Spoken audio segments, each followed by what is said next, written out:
Hey runners, welcome to 2022 Ancient Lakes Trail Run. Um, do Going to do a quick race briefing here. I like to do it via video since we have so many different start times on race day. That way you can get out of the way early and I'm not standing around talking to you guys on race day itself, and we can cover some important stuff. So I'm going to try to keep this shorter than I have in past years. There was a lot of information to cover in the past years, especially with the COVID stuff, which we don't really need to talk about all that much anymore. Thank God. So anyway, I'm gonna just kind of run through the email that got sent out and just provide a little more detail on some of the stuff. Let's start with getting there. So Ancient Lakes is a little out of the way. It's slightly a little ways off I-90 in Grant County, and so there are directions in the email and on the website. I think the most important things to note on getting to Ancient Lakes is you do not want to go to what Google might bring up as the Ancient Lakes Trailhead. That's not where the race starts. The correct trailhead is the Ancient slash Dusty Lakes Trailhead. It's a little bit further off of I-90. You have to drive a little ways further. It's maybe like another 20 minutes or so. So you're basically going to drive around the whole wildlife area to the north and then come back down, and there's a trailhead on the backside, not far off the Columbia River, that you're going to be going to. We do have a area to park everybody and camp as well, so you can car camp or set up a small tent. Um, no fires or anything. There's no services at this area, but you can car camp or pitch a small tent. And that's called the Bishop Recreation Area, and I did include the Google drop pin for that on the email as well. That is where parking is, that is where camping is, that is where the start finish line is. So when you get there on race day, we'll have our search and rescue guys will be doing parking that morning. So just follow their instructions um, when you arrive, and they'll get you parked. And that'll be kind of race HQ. We'll have your drop bags there, the porta potties will be there. That's where the start and finish line will be. That's where your friends and family, spectators can hang out to cheer you on. So again, that kind of covers that. Just know it's like, this is the desert. It can be pretty windy out there, so if you're camping, keep that in mind. Last year we had a lot of wind especially on Saturday.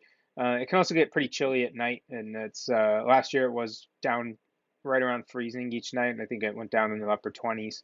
Um, and I haven't really got a chance to look at the weather yet this year, but obviously keep that in mind as race day gets closer. If you have plans to camp, just make sure you have the proper equipment and proper clothing with you for the temperatures and the wind that can kick up out there. So packet pickup, get there about 30 to 45 minutes before. Should move pretty efficiently since this race is pretty spread out with different start times for different distances. Important to note, we are doing mass starts again this year. We won't be doing waves within each distance, so we're going to be starting the 50 milers together, the 50K runners together, the 25K runners together, and the 10K runners together. The start times are slightly different each day. So on Saturday, the 50 miler will start at 6 a.m., the 50K will start at 7 a.m., 25K will start at 8 a.m., and the 10K will start at 9 a.m. Now on Sunday, we don't have the 50 miler, so we'll start the 50K at 6:30 in the morning, and we'll start the 25K at 8 in the morning, and we'll start the 10K at 9 in the morning.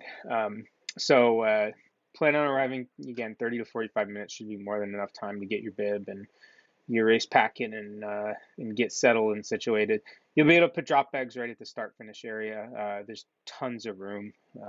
There's ample room to do whatever you need to do and have your own little space. So no worry about trying to get there super early to get a good spot. So that kind of covers the packet pickup logistics. We'll have, again, the packet pickups right at the start finish line. We're only doing day of, so don't show up on Saturday trying to get your stuff for Sunday. We're pretty busy on Saturday putting the race on, so we don't have a lot of time to go dig out race packets. Okay.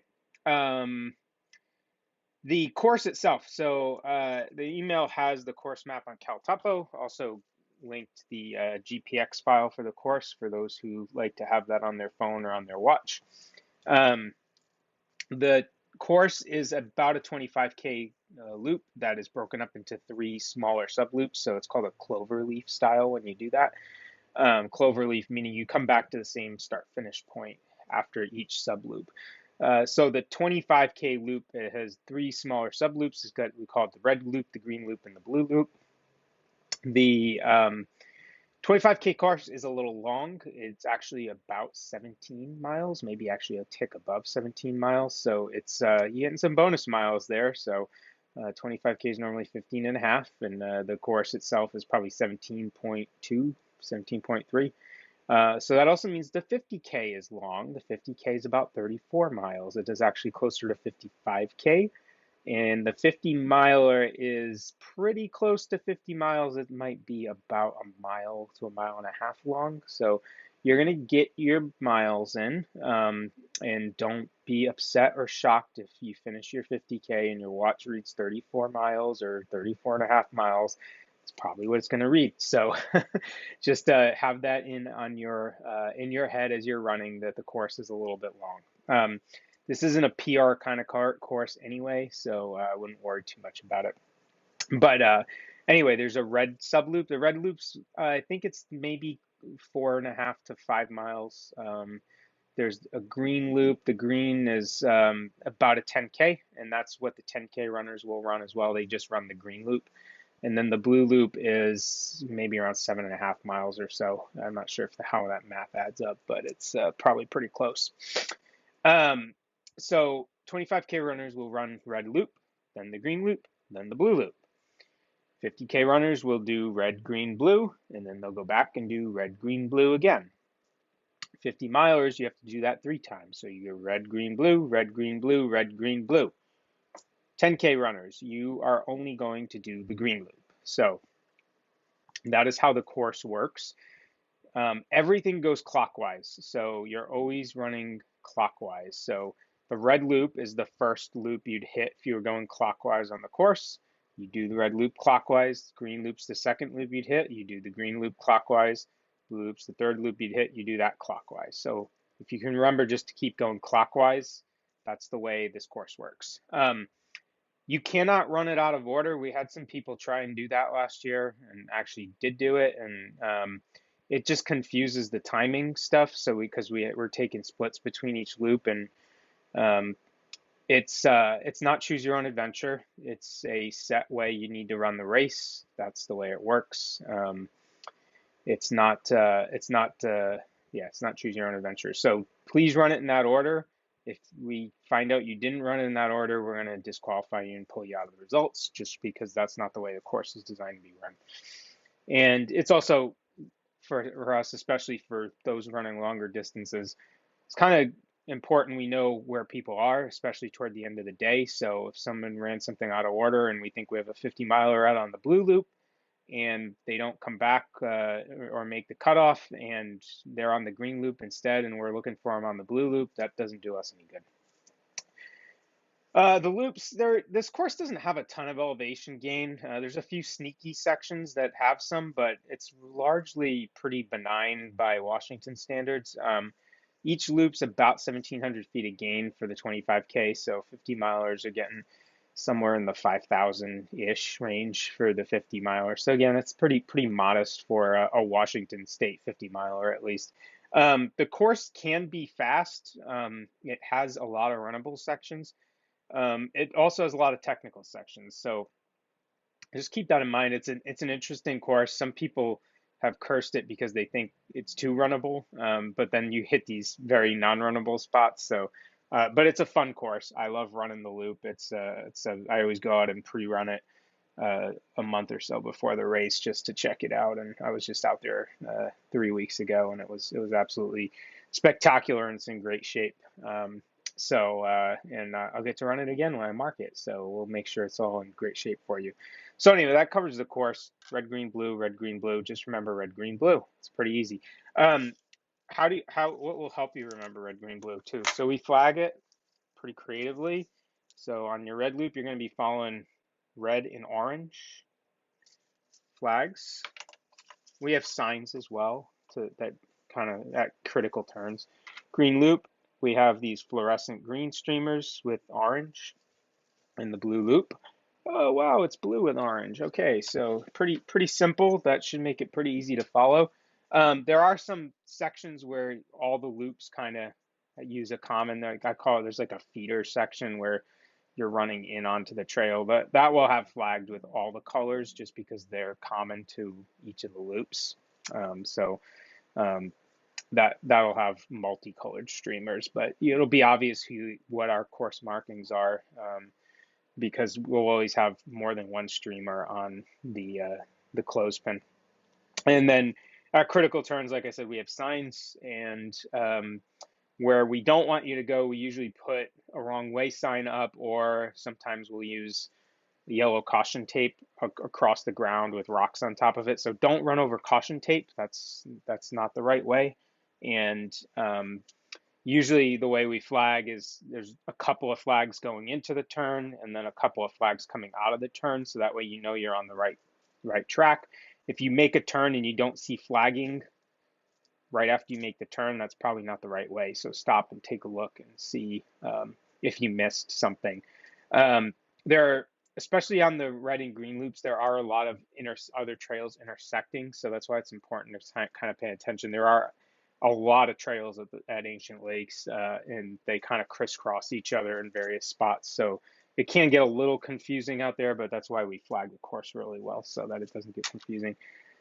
Weather, the forecast isn't out yet, although it's starting to get some info for Friday, and it's pretty consistent this time of year out in Ancient Lakes. It's usually it doesn't rain. The whatever limited rainy season they do have tends to be over, and if it does rain, it's usually pretty spotty and not going to be getting you wet. But um, Friday looks like it's supposed to be in the mid 60s for the highs and 40s for the lows, so that's really nice weather. One thing I'll note in Ancient Lakes is, especially if you're a West Sider coming from the west side of Washington or Oregon, we haven't seen the sun pretty much since last September for the most part. So 70 or 60s and sunny in the desert can start feeling really warm, especially if you're out there running the 50K or the 50 miler.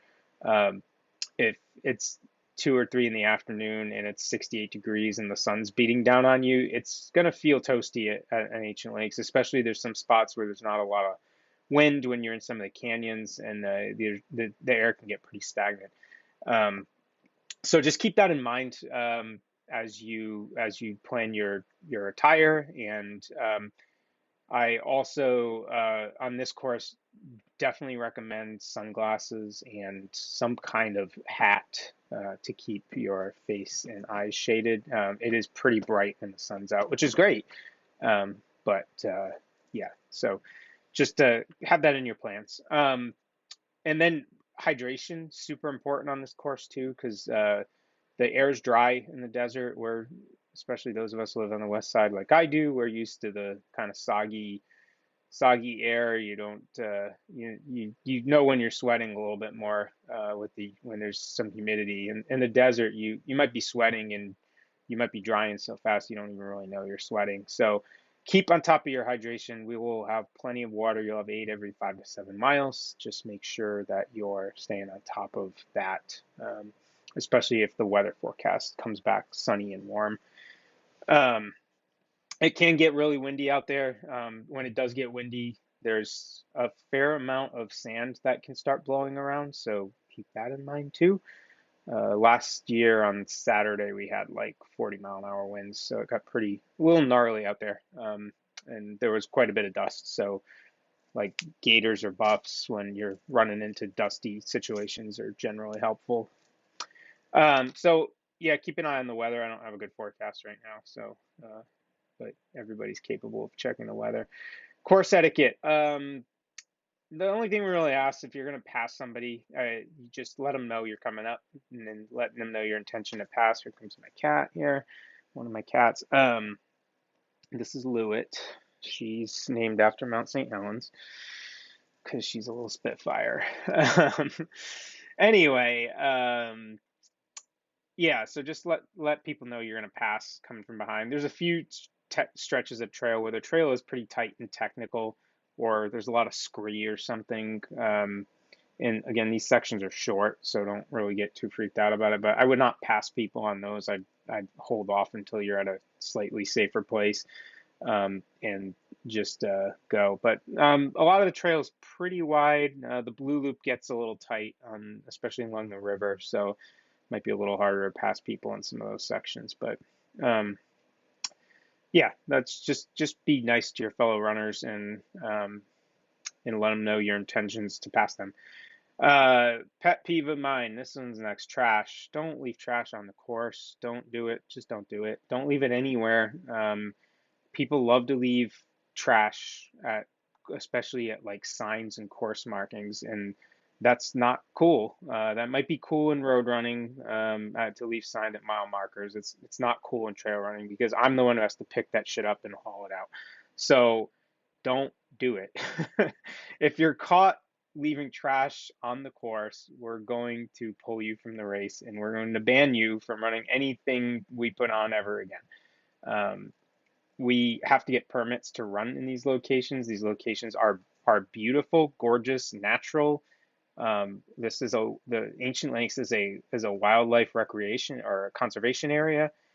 We do not want any trash on the course. So if you pack it in, pack it out, and dispose of it at the aid station. If you see a goo wrapper or something on the ground and you're running, you feel like picking it up, that's a nice thing to do. So do not leave trash on the course. There's no excuse for it. And if you drop something, go back and get it. It's going to cost you a couple seconds on your time. Don't worry about it. So yeah, if I see trash, I get mad. And the past 2 years, people have been great with that. We haven't had any trash on the course, so people have listened to that message.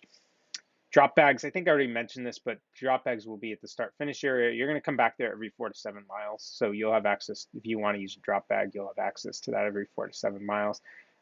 It's great to be able to do this because, like I mentioned, it can be pretty chilly in the mornings. It can be like in the mid 30s or upper 30s, and by noon it could be 65 degrees. So you might want a jacket in the morning and then ditch a layer as you start running these loops. And we have this is a great course where you can just ditch stuff or grab stuff as you need it. You won't. I don't think anyone will need headlamps. It does start just before sunrise, but it's probably light enough where you don't need a headlamp if you don't want one. Obviously, if you feel more comfortable with one, you're free to run with one, but I don't think you'll need headlamps. Maybe the 50 milers might want to have one for 20 minutes or so, but I think um, it's usually light enough by 6 where you can run without a lamp. And the red loop that you run first is pretty non-technical. There's a few spots that have a few rocks and stuff, but it's a pretty smooth loop, so there's not a lot of obstacles or anything on that loop that you're worried about. Pacers, this year we are going to allow pacers only for 50-mile runners, and you can only use a pacer for your third loop, so the last 17 miles or so.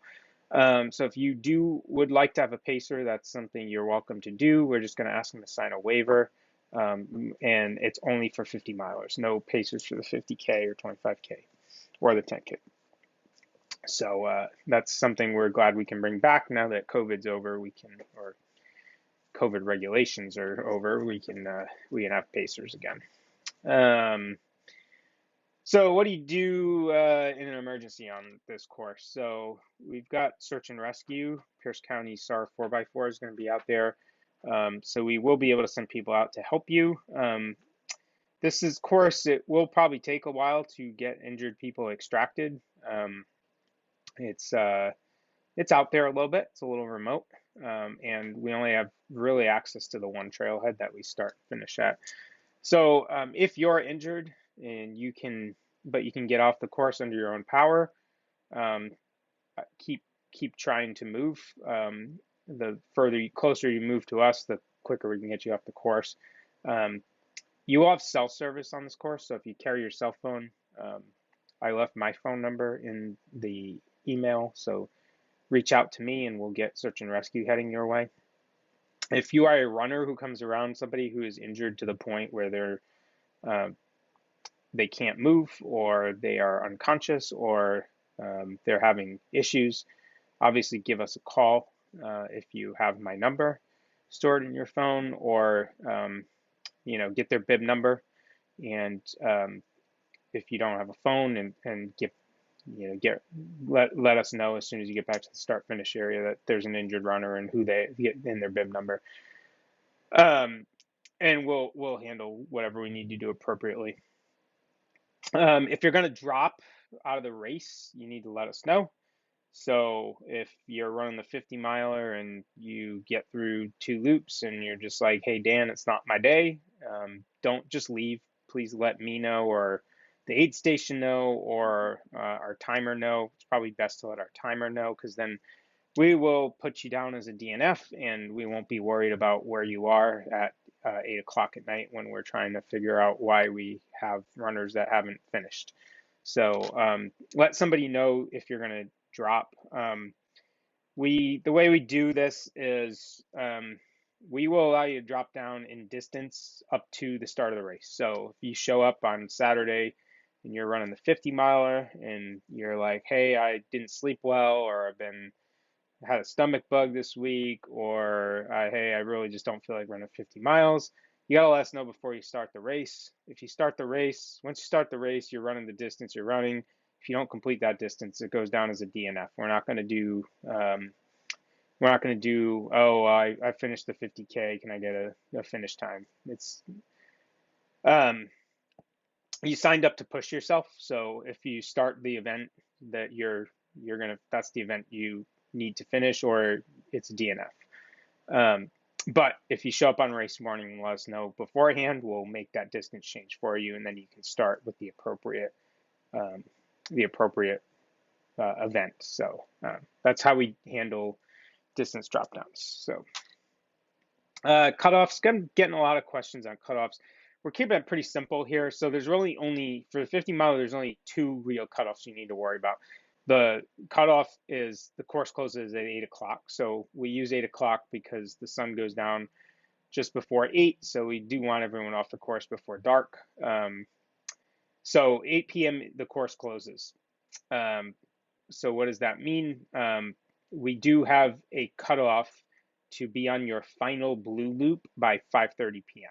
So that final blue loop is about 7.5 miles. So we're giving you 2.5 hours to complete that final blue loop. And that means you need to get through, it's like 51 miles minus 7.5. So you need to get through about 44 miles by 5:30 p.m., which gives you 11.5 hours to get through 44 miles. So the overall cutoff is 14 hours. That 5:30 p.m. cutoff is a hard cutoff. If you're not out on the course by 5:30, we're going to pull you and not allow you to finish the race. There's a good reason for that. One, that blue loop is the hardest loop, especially when you're going through it your third time. So it's probably going to be pretty slow going at the end of a 50 miler. So that's why we want you to be out there with 2.5 hours to spare. Those are the cutoffs for the 50 miler. The 50K on Saturday kind of really don't have super hard cutoffs because we're out here till 8 anyway. We are asking people to be done by 5, those running the 50K, so that gives you that's a 10-hour cutoff to complete the 50K. And then on Sunday, we do have hard cutoffs for the 50K because the course closes at 5 o'clock. So the 50K is going to start at 6:30 on Sunday, so that gives you 10.5 hours to complete the 50K. And then similar to what we're doing on Saturday, 50K runners need to be out on their final blue loop by 2:30 p.m. So that gives you 8 hours to cover 25-ish miles, the first 25 miles, and then 2.5 hours to cover like the last 7-ish. So that's what we are asking. So we will have a hard cutoff at 2:30 p.m. Why do we close earlier on Sunday? Well, we got to get back to Tacoma. We live in Tacoma, and we've been out there all weekend. Starting usually we head up there on Thursday, and so we're pretty tired, and we're pretty much want to get back at least a reasonable hour in Tacoma because most of us who put on the race don't do this for a living exclusively, and we have full-time jobs as well. So we have a slightly shorter day planned for Sunday. Okay, so that covers that stuff. I think the last thing I'll just add here is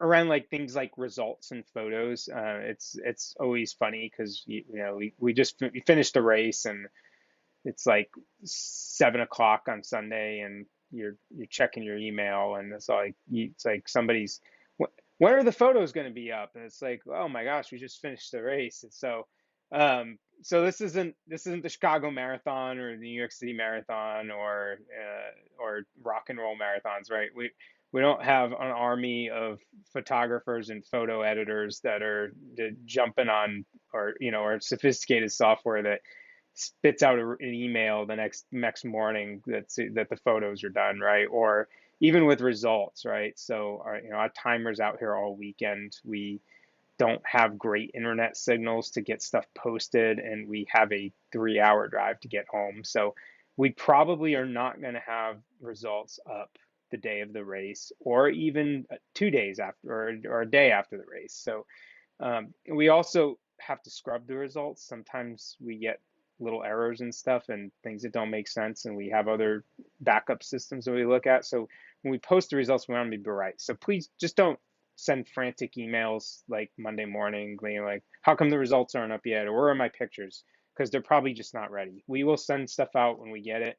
We understand how excited people are to know how they did, but it's a long weekend for us, and it's we're working literally out of a parking lot and living in tents and campers. So um, we'll get stuff up as we get back and settled and unpacked during the week, and we're usually pretty quick to send out emails and post on social media once everything's ready to go. So um, and so just hold off on your questions if you have anything that comes out.